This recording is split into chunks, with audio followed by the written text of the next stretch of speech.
ఆధ్యాత్మ రామాయణంలో యుద్ధకాండలో 7th సర్గ. ఇక్కడ కాలనేమి యొక్క కపటము, తర్వాత హనుమంతుడు కాలనేమిని వధించుట గురించి, లక్ష్మణుడు తేరుకోవటం గురించి, కుంభకర్ణుని మేల్కొల్పే ప్రయత్నాలు చేయటం గురించి చెప్పబడి ఉన్నాయి. శ్రీ మహాదేవ ఉవాచ కాలనేమి వచః శ్రుత్వా రావణో మృత సన్నిభం జజ్వాలా క్రోధ తామ్రాక్షః సపరీరత్ బిరివాగ్నిమత్. ఆ పరమేశ్వరుడు పార్వతీదేవికి మళ్ళీ ఆ వృత్తాంతాన్ని ఇలా చెప్తున్నారు. కాలనేమి ఏదైతే రాముడికి సీతాదేవిని అప్పచెప్పేయని, సర్వానికి మూలమైన వాడు, నువ్వు తపోవనానికి వెళ్ళిపో, తపస్సు చేసుకో, ఇవన్నీ చెప్తే ఆయనకి రుచింపలేదు. అమృతాల వంటి అటువంటి మాటలు విన్న ఆ రావణాసుడికి కోపం వచ్చి ఆ కాలనేమిని జ్వలిస్తున్న ఆ కళ్ళతో కన్నులు ఎర్ర చేసి మరీ చాలా క్రోధంగా చూస్తూ మాట్లాడుతున్నాడు. నిహన్మి త్వాం దురాత్మానం మచ్చాసన పరాజ్ముఖం పరేహ కించిత్ గృహీత్వా త్వం భాషసి రామకింకరః. నా శాసనాన్ని వ్యతిరేకించి నాకే నువ్వు చెప్తున్నావా? ఓరి రామకింకర, అంటే నా శత్రువుల దగ్గర నుంచి లంచం తీసుకుని వాళ్ళకి అనుకూలంగా ఉండేలాగా నువ్వు నాకు వ్యతిరేకంగా పలుకుతున్నావు అని గద్దించాడు. కాలనేమి రువాచేదం రావణం దేవకిం క్రుధ నరోచతే మే వచనం యది గత్వా కరోమి తత్. కాలనేమికి అర్థమైపోయింది. ఎందుకంటే ఎలా అయితే ఇంతకు ముందు చెప్పినట్టుగా మారీచుడికి ఏ గతి కలిగిందో నాకు అదే గతి కలుగుతుంది. ఎందుకంటే రావణాసుడు తన మనస్సు మార్చుకునే ఉద్దేశం లేని కారణంగా, అందుకుని వెంటనే రావణాసుడితో ఇలా అన్నాడు. దేవా, ఎందుకు ఇంత క్రోధము? నా మాటలు మీకు రుచించకపోతే ఏమీ పర్వాలేదు, మీరు చెప్పినట్టుగానే నేను వెంటనే అదే చేస్తాను అని. ఇత్యుక్త్వా ప్రయయౌ శీఘ్రం కాలనేమిర్మహాసురః నోదితో రావణేనైవ హనుమద్విఘ్న కారణాత్. మీరు చెప్పినట్టుగా కాలనేమి వెంటనే ఏదైతే హనుమంతుడి కార్యాన్ని భంగపరచడానికి త్వరగా అక్కడికి బయలుదేరి వెళ్ళిపోయాడు, విఘ్నం కలిగించాలి కాబట్టి. సగత్వా హిమవత్ పార్శ్వం తపోవనామ కల్పయత్ తత్ర శిష్యైః పరివృత్తో మునివేషధరః కలహ. వెంటనే కాలనేమి హిమ పర్వత ప్రాంతానికి వెళ్ళాడు. అక్కడ మళ్ళీ శిష్యగణములతో పరివృత్తుడుగా ఉన్నట్టుగా తిను మునివేషాన్ని ధరించి దానికి తగ్గట్టుగా తపస్సులు ఎలా అయితే ఉంటారో అట్లాగా అక్కడ అన్ని తపోవనాన్ని మాయతో కల్పించాడు. మరణకాలం ఆసన్నమైనప్పుడు ఎంత మంచి మాట ఎటువంటి వాళ్ళు దిగొచ్చి చెప్పినా సరే మన చెవికి రుచింపదు. ఎలా అయితే హనుమంతుడు దూతగా వచ్చి చెప్పాడు, రావణాసుడికి ఎక్కలేదు. విభీషణుడు తన సోదరుడే చెప్పాడు, అది కూడా ఎక్కలేదు, తమ్ముడినే దూరం చేసేసుకున్నాడు. తర్వాత మళ్ళీ తన దూతగా వచ్చిన శుకుడు రాముడిని దర్శించుకుని వెళ్ళి మళ్ళీ హితబోధ చేస్తే అది కూడా రుచింపలేదు. తన మాతామహుడు చెప్పినా అది కూడా రుచింపలేదు. ఇప్పుడు కాలనేమి చెప్పినా సరే అవి చెవికెక్కలేదు రావణాసుడికి. గచ్చతో మార్గమాసాధ్య వాయుసూనోర్మహాత్మనః తతో గత్వా దదర్శాద హనుమానాశ్రయం శుభం. మార్గాల్లో వెళ్ళిపోతున్న హనుమంతుడు అక్కడ శుభకరమైన ఆశ్రమాన్ని చూశాడు. చింతయామాస మనసా శ్రీమన్ పవననందనః పురాణాదృష్టమేతన్మే మునిమండలముత్తమం. మనోజ్ఞ అంటే చాలా అందంగా ఉన్న ఆ ఆశ్రమ పరిసరాన్ని చూసిన హనుమంతుడు మనసులో మళ్ళీ ఇట్లా అనుకున్నాడు, ఈ ఉత్తమమైన ముని మండలం ఇంతకు ముందు నాకు కంటకి కనపడలేదే, కాకపోతే దర్శిస్తే మటుకు ఇక్కడ చాలా పవిత్రమైన క్రతువులు జరుగుతున్నట్టుగా అనిపించింది. మార్గో విప్రంశితో వామే భ్రమో వా చిత్త సంభవః యద్వా విశ్యాశ్రమపదం దృష్ట్వా మునిమశీషతః. కొన్ని మనకి జరిగేటప్పుడు చూసేటప్పుడు అవి కూడా మనం ఎలా అయితే స్పందిస్తున్నామో అవతల వాళ్ళు కూడా అలాగే స్పందిస్తున్నారు, అలాగే చేస్తున్నారు అన్నట్టుగా కనిపిస్తాయి. లీలలు చేసేవాళ్ళు చాలా అద్వితీయంగా చేస్తారు, అది జరుగుతున్నట్టు, అందులో వాళ్ళ ప్రణయం ఏమీ లేనట్టుగా, అది మళ్ళీ వాళ్ళకి అర్థం కానట్టుగా అలా అనిపిస్తూ ఉంటుంది. ఇక్కడ మళ్ళీ ఈ హనుమంతుడి ద్వారా కూడా అలాగే ఇక్కడ జరుగుతున్నది. అందుకే దారి తప్పేనా, లేకపోతే అంటే ఇక్కడ ఇంతకు ముందు నాకు ఇది కనిపించలేదంటే ఇప్పుడు నేను ఏదైనా దారి తప్పి ఇంకో వైపుగా వెళ్ళినందుకు ఇప్పుడు నాకు ఇది కనిపిస్తుందా, లేకపోతే మతి తప్పిందా అనుకుంటూ ఏదైతే అది అవ్వని, ఆశ్రమమే కదా, ఒక్కసారి లోపలికెళ్ళి ఆ ఋషుల్ని దర్శించి ఇక్కడ నీరు తాగి మళ్ళీ నేను ద్రోణాచలానికి వెళ్ళిపోతాను అని అనుకున్నాడు. పీత్వా జలం తతోయామి ద్రోణాచలమనుత్తమం ఇత్యుక్త్వా ప్రవివేశాధ సర్వతో యోజనాయతం ఆశ్రమం కదలీశాలా ఖర్జూర పనసాదిభిః సమావృత్తం పక్వఫలేర్ నమ్రశాఖైశ్చ పాదపీన. ఋషులు ఉంటున్నారంటే పూలతో పళ్ళతో మళ్ళీ ఇటువంటివన్నీ కూడా అక్కడ చాలా పుష్కలంగా ఉంటాయి. ఈ ఆశ్రమంలోకి ప్రవేశిద్దాం, నీరు తాగి వెళ్ళిపోదాం, ఈ మునుల్ని కూడా దర్శించుకుందామని వచ్చాడు. ఆ ఆశ్రమంలో అన్ని వైపులా కూడా, అంటే ఇదంతా కూడా ఒక యోజన దూరం వరకు వ్యాపించి ఉన్నది. అక్కడ మళ్ళీ అరటి చెట్లు, సాల చెట్లు, ఖర్జూర చెట్లు, పనస మొదలైన చెట్లన్నిటితో చాలా చక్కగా నిండిపోయి ఉన్నది. అలాగే పండిపోయిన ఫలాలన్నీ కూడా ఆ చెట్లుకి పైగా ఎంత భారంగా ఉన్నాయి, ఎన్ని ఎక్కువ ఉన్నాయి అంటే ఆ బరువుకి తట్టుకోలేక ఆ చెట్టు కొమ్మలన్నీ కూడా వంగిపోయి ఉన్నాయి.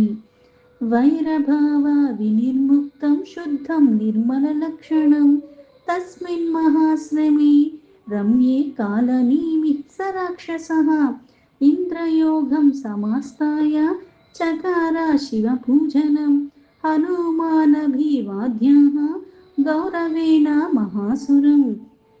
వైరభావాన్ని విడిచిపెట్టి అక్కడ ఎలా అయితే క్రూర మృగాలు, సాత్విక మృగాలు ఉంటాయి, అవి రెండు వైరభావాన్ని చూపించకుండా కలిసి మెలిసి అన్ని సాత్విక భావాలతో ఉన్నట్టుగా అంత శుద్ధమైన ఆ ప్రదేశంలో అవి కూడా అంతే శుద్ధంగా ఉన్నాయి, నిర్మలంగా రమ్యంగా ఆ ఆశ్రమం దగ్గర అవన్నీ ఉన్నాయి. ఈ రాక్షసుడు అలా కల్పించాడు కాలనేమి. ఇంద్రజాల విద్యతో మళ్ళీ అక్కడ శివ పూజ చేస్తూ కనిపించాడు.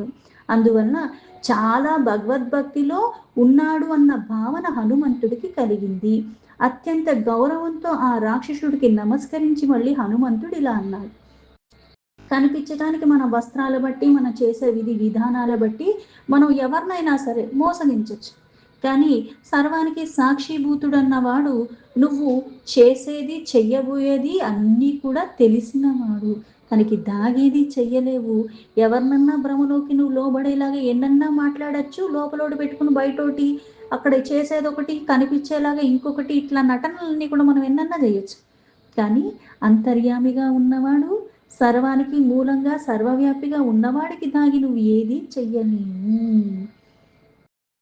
భగవన్ రామదూతోహం హనుమన్నామ నామతః రామకార్యేణ మహత క్షీరాబ్దిం గంతుముద్యతః.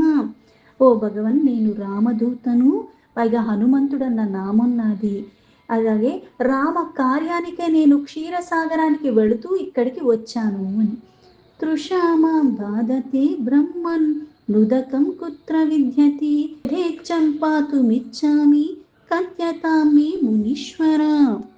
ఓ ముని పుంగవా, నేను చాలా దాహంగా ఉన్నాను, అందుకే నీరు తాగదామని ఇక్కడికి వచ్చాను. అందుకు నీరు ఎక్కడుందో నాకు చెప్పండి, ఆ నీరు త్రాగి నేను వెళ్ళిపోతాను అని. తచ్చుత్వా మారుతీర్వాక్యం కాలనేమి సమబ్రమిత్ కమండలు గతం తోయం మమత్వం పాతుమర్హసి. అక్కడ ఆ హనుమంతుడు మాటలు విని కాలనేమి కపటముని వేషంలో ఉన్నాడు, అందుకని ఈ నా కమండలంలో నీరున్నాయి, ఇవి తాగవచ్చు అని ఇవ్వబోయాడు. భుక్ష్వా చేమాని పక్వాని ఫలాని తదనంతరం నివసస్వ సుఖేనాత్ర నిద్రామిహి త్వరాస్తుమా. ఈ నీళ్ళు ఇందులో కమండలంలో తాగేసి ఇక్కడ పళ్ళు ఇవన్నీ ఉన్నాయి కాబట్టి అవి కూడా నువ్వు శుభ్రంగా తినేసి కాసేపు ఇక్కడ విశ్రాంతి తీసుకుని నిద్రించి అప్పుడు నువ్వు వెళ్ళొచ్చు అని చెప్పాడు. భూతం భవ్యం భవిష్యం చ జానామి తపసా స్వయం ఉత్తితో లక్ష్మణ సర్వే వానర రామ వీక్షితా. పైగా ఇక్కడ ఇవన్నీ చెయ్యి అని చెప్పి నువ్వేం త్వరపడక్కర్లేదు అని చెప్పి జరిగేది జరిగిపోయింది జరగబోయేది అన్నీ నేను తపశ్శక్తితో తెలుసుకోగలను. ఇప్పటికే శ్రీరాముడు కటాక్షం ద్వారా లక్ష్మణుడు ఆ వానరులందరూ కూడా మళ్ళీ నిలిచి ఉన్నారు అని చెప్పాడు. తచ్చుత్వా హనుమానాః కమండలు జలీనమి నాశ్యామ్యత్యాధిక తృష్ణ తతో దర్శయ మే జలం.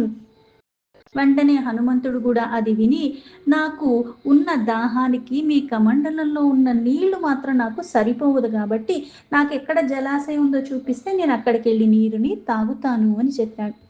తదేతజ్ఞాపయామాస వటు మాయా వికల్పితం వటో దర్శయా విస్తీర్ణం వాయుసూనోర్జలాశయం నిమీల్య చాక్షిణీ తూయం పీత్వా గచ్ఛామమాంతికం ఉపదేక్ష్యామి తే మంత్రం ఏన ద్రక్ష్యసి చౌషధీః. వెంటనే సరే అని చెప్పి ఆ మునివేషంలో ఉన్న మాయావి అయిన ఆ రాక్షసుడు వెంటనే కల్పితంగా, అలా అయితే అక్కడ శిష్యుల్ని కూడా కల్పించాడు కాబట్టి ఒక శిష్యుణ్ణి పిలిచి, ఓ బ్రహ్మచారి, ఈ హనుమంతుడికి విస్తారంగా ఉన్న ఆ సరస్సుని చూపించు అని, చూపించిన తర్వాత నువ్వు ఆ నీరుని అంటే కళ్ళు మూసుకుని నీరు తాగి తర్వాత మళ్ళీ నా దగ్గరికి వస్తే నువ్వు కళ్ళు మూసుకుని నీకు నేను ఔషధులు చూపించగలిగిన ఒక మంత్రాన్ని కూడా ఉపదేశిస్తాను అని చెప్తాడు. తదేతి దర్శితం శీఘ్రం వటూనా సరీనాశయం ప్రవిశ్య హనుమాస్తోయ మభి బన్ని మిలితీక్షణః.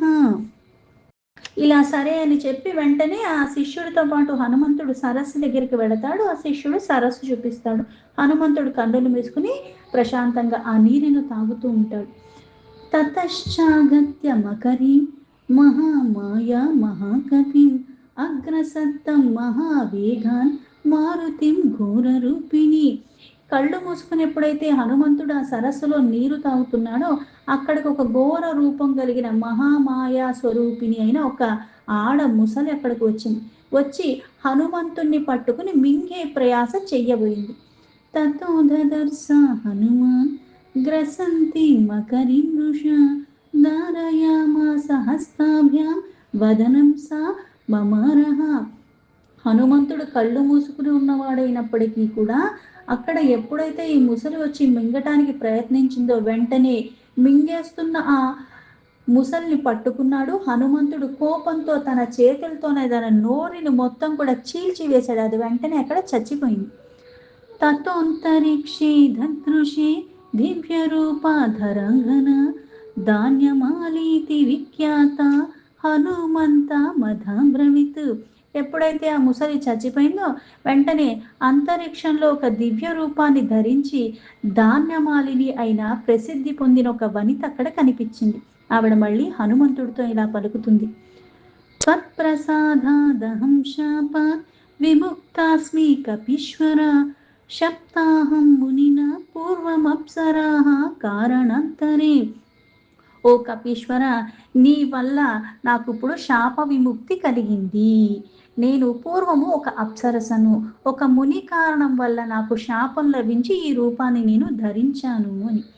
ఆశ్రమేయస్తు తే దృష్టః కాలనేమిర్మహాసురః రావణ ప్రాహితో మార్గే విఘ్నం కర్తుం తవానగా. మళ్ళీ ఇక్కడ నాకు శాప విముక్తి కలిగిందని మళ్ళీ హనుమంతుడికి హితకరంగా చెప్తూ, ఓ పుణ్యశీలి, ఈ ఆశ్రమం నువ్వు చూస్తున్నవాడు ముని కాదు, అతడు కాలనేమి అన్న రాక్షసుడు. నీ మార్గంలో విఘ్నం కలిగించమని రావణాసుడు పంపగా ఇక్కడ కాలనేమి వచ్చి ఇదంతా చేశాడు అని. మునివేషధరో నాసో మునిర్విప్రా విహింసికః జహి దృష్టం గచ్చ శీఘ్రం ద్రోణాచలమనుత్తమం.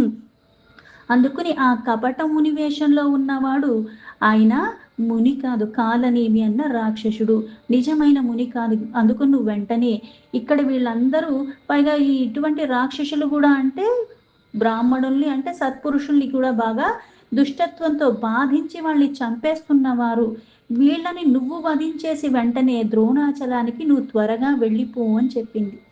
గచ్చామ్యహం బ్రహ్మలోకం త్వత్పర్షాద్ధతా కల్మసా ఇత్యుక్తా సాయయో స్వర్గం హనుమాన్ప్యధాశ్రమం. నీ స్పర్శ కారణంగా నా పాపాలన్నీ కూడా నశించిపోయాయి, ఇంకా నేను బ్రహ్మలోకానికి తిరిగి వెళ్ళిపోతాను అని చెప్పి ఆమె బ్రహ్మలోకానికి వెళ్ళిపోయింది. హనుమంతుడు కూడా అక్కడ తన దాహం తీరింది. ఇప్పుడు తనకి వాస్తవంగా తెలిసిన కారణంగా ఏమీ ఎరగనట్టుగానే మళ్ళీ తిరిగి వెనక్కి వచ్చాడు. ఆగతం తం సమానుజ్ఞ కాలనేమిరభాషత కిం విలంబేన మహత తవ వానర సత్తమా. తిరిగి వస్తున్న హనుమంతుడిని చూసిన కాలనేమి మళ్ళీ, ఓ వానర శ్రేష్ఠ, నీరు తాగి రావటానికి ఎందుకింత ఆలస్యం చేశావు? నువ్వు త్వరగా నా దగ్గరికి రా, నేను మంత్రాన్ని నీకు ఇచ్చేస్తాను, తీసుకుని నువ్వు వెళిది గాని అని. గృహాణమత్తో మంత్రాస్త్వం దేహి మే గురుదక్షిణ ఇత్యుక్తో హనుమాన్ ముష్టిం దృఢం బద్ధ్వాహ రాక్షసం. పైగా నీకు నేను మంత్రం ఇస్తాను, ఆ మంత్రాన్ని నువ్వు తీసుకున్నాక మళ్ళీ నువ్వు గురుదక్షిణ కూడా ఇవ్వాలి అని చెప్పాడు. హనుమంతుడు మంత్రం ఇవ్వకముందే గురుదక్షిణ నేను ముందుగా మీకు ఇచ్చేస్తానని ఒక్కసారిగా తన పిడికిల్ని బిగించాడు. గృహాన దక్షిణ మీతామిత్యుక్త్వా నిజఘానతం విసృజ్య మునివేషం స కాలనేమిర్మహాసురః. వెంటనే తన చేతిని ఎప్పుడైతే బిగించాడో పిడికిలి బిగించి అతన్ని వెంటనే ఒక్కసారిగా కొట్టాడు. ఆ మహాసురుడైన కాలనేమి తన మునివేషాన్ని వెంటనే విడిచిపెట్టేశాడు. యూయుధి వాయుపుత్రేణ నానామాయా విధానతః మహామాయీకదూతోऽసౌ హనుమాన్ మయినాం రిపుః. ఆ మునివేషాన్ని విధులు పెట్టేసిన తర్వాత అక్కడ కాలనేమి మాయలు ఎన్నో రకంగా ప్రదర్శిస్తూ హనుమంతుడితో యుద్ధం చేయటానికి పూనుకున్నాడు. ఈ మహామాయావి అక్కడ ఎలా అయితే హనుమంతుడు రాముడొక్క దూత, ఆ మాయావి హనుమంతుడిని తీవ్రంగా బాధించాలని, పైగా ఏదో ఒకటి చేసి ఇప్పుడు చెయ్యకపోతే అక్కడ రావణాసుడన్నా చంపేస్తాడు. అందుకని తన ప్రయత్నం తను చేస్తున్నాడు కాలనేమి. జగానా ముష్టినా శీర్షి భగ్నమూర్ధా మమారసః తతః క్షీరనిధిం గత్వా దృష్ట్వా ద్రోణం మహాగిరిం. వెంటనే ఆ కాలనేమి యొక్క శిరస్సు మీద గట్టిగా పిడికిలతో కొట్టాడు హనుమంతుడు. తల పగిలిపోయి వెంటనే మరణించాడు. అంతటా హనుమ మళ్ళీ తన క్షీరసాగరానికి వెళ్ళే ప్రయాణాన్ని తను కొనసాగించి ద్రోణగిరిని చూశాడు. అదృష్ట్వా చౌషధిస్తత్ర గిరిముత్పాట్య సత్వరః గృహీత్వా వాయువేగేన గత్వా రామస్య సన్నిధం. అక్కడ ఔషధాలు ఏది తీసుకెళ్లాలన్నది గుర్తుపట్టలేకపోయాడు. చాలా ఔషధాలు ఉన్నాయి. అందుకుని ఇలా కాదని చెప్పి సమయం మళ్ళీ వృధా అయిపోతుంది. అందుకని పర్వతాన్ని మొత్తాన్ని పెకిలించేసి వాయువేగంతో మళ్ళీ రాముడు సన్నిధికి మొత్తం పర్వతాన్ని తీసుకుని వెళ్ళిపోతున్నాడు. వాచ హనుమాన్ రామ మానితోయం మహాగిరిః యద్యుక్తం కురు దీవేశ విలంబో నాత్ర యుజ్యతే. ఆ ఔషధాలతో కూడుకున్న పర్వతాన్ని మొత్తం పెకిలించి తీసుకొచ్చిన హనుమంతుడు మళ్ళీ రాముడితో, రామ, ఆ మహాపర్వతాన్నే తీసుకొచ్చాను, ఎందుకంటే ఇందులో ఏది ఔషధమో ఏ ఔషధం కావాలో అన్నది నాకు తెలియలేదు, అందుకే ఆలస్యం పనికిరాదని చెప్పి నేను పర్వతాన్ని తీసుకొచ్చాను, అందుకని ఇప్పుడు తగిన ఔషధాలు చూసి వాళ్ళకి ఇమ్మని చెప్తాడు. శ్రుత్వా హనుమతో వాక్యం రామః సంతుష్టమానసః గృహీత్వా చౌషధేః శీఘ్రం సుషేణేన మహామతిః. హనుమంతుడి మాటలు విన్న ఆ రాముడు చాలా ఆనందంతో ఔషధాలు తీసుకుని త్వరగా సుశేషుని చేతుల్లో పెట్టాడు. చికిత్సాం కారయామాస లక్ష్మణాయ మహాత్మనే తతః సుప్తోతిత ఇవ బుద్ధ్వా ప్రోవాచ లక్ష్మణః. తిష్ట తిష్ట క్వా ఘంటాసి హన్మీదానీం దశానన ఇది బ్రువంతమాలోక్య మూర్ధ్నా వ్యాఘ్రాయ రాఘవః. ఔషధాలు ఎప్పుడైతే సుశేషునికి ఇస్తాడో అక్కడ వెంటనే ఆయన చికిత్స చేయటం, హనుమంతుడు వెంటనే ఏదైతే ఇంతలాగా శక్తితో కూడుకున్న ఆ పర్వతాన్ని పెకిలించి తీసుకొచ్చాడో, ఈయన చేసిన ఔషధం కాలం ఇంకా వృధా అవ్వకుండా త్వరగా ఇవ్వటం ద్వారా లక్ష్మణుడి చికిత్స అయిపోయింది. వెంటనే ఏదైతే గాఢ నిద్రలో ఉండి లెగుస్తారో అలా లేచాడు. ఈ లెగటం కూడా నిలువు నిలువు అక్కడే ఆగిపో, ఇప్పుడే నేను చంపేస్తాను ఓ రావణ అని అలా పలుకుతూ ఉన్నాడు. ఆ లక్ష్మణుడు ఎప్పుడైతే పలుకుతూ ఉన్నాడో అది చూసి ఆనందంతో దగ్గరికి తీసుకుంటాడు రాముడు. దీంతో ఆధ్యాత్మ రామాయణంలో యుద్ధకాండలో 7 సర్గలు 38 శ్లోక సంపూర్ణం.